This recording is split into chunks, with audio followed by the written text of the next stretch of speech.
Hey everyone! In this video, we're going to be learning a bit more of how we can create interactions with the mouse. For instance, how can we make it do something when we drag the mouse or press the mouse?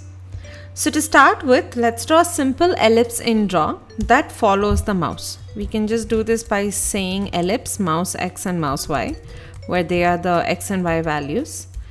And I'm just giving it a size of 20. Okay, so we have a mouse here. I'm just going to move background over here to setup so that we can see the trail that it leaves behind. Perfect. Now finally, let's just change the fill and the stroke of the ellipse so that we can have like a plain black line. So I'm going to give a fill of black and no stroke. Perfect. So we have this painting application over here. But the problem with this painting application is that it is always drawing. But we wanted to draw only when we drag the mouse across the canvas, not when we simply move it. So the main difference between dragging and moving is that when we drag a mouse, we're clicking and pulling. But when we move it, we're just moving it across the canvas. There's no click interaction. Now P5 has made it easy for us to do this. Just like it offers functions like setup and draw, where we can tell what should happen inside those functions, it also has a function called mouseDragged.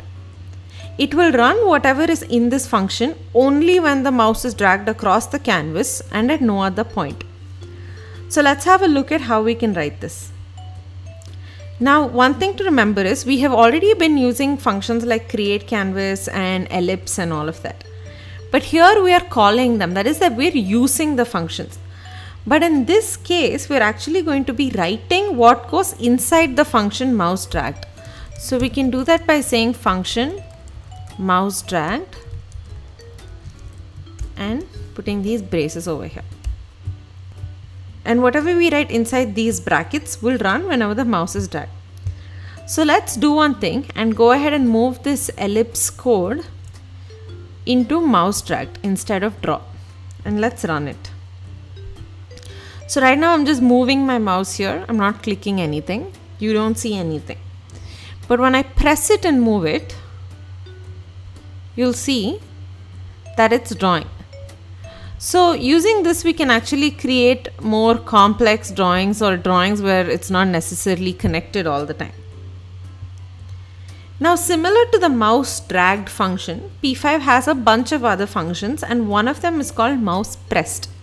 Whatever we write inside this function will only be called when the mouse is pressed. So let's write this function over here, function mousePressed. Now remember that these mouseDragged and mousePressed are special functions that we define that P5 will call. So we need to make sure the spellings are correct. Now inside mousePressed, let's just add a big red circle to be drawn wherever the mouse is clicked. So I'm going to change the fill to red. And let's draw an ellipse at mouse x and mouse y of size 50, 50. Okay, let's run this.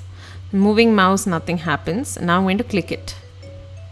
And you can see this big ellipse coming over here. And when we drag it, we get the black lines. So now that we know how to do this, we can actually create some fun drawing applications where when you press, the line starts off with something, but then as you keep drawing, it comes off in another color. So play around with this, have fun, and see you in the next video.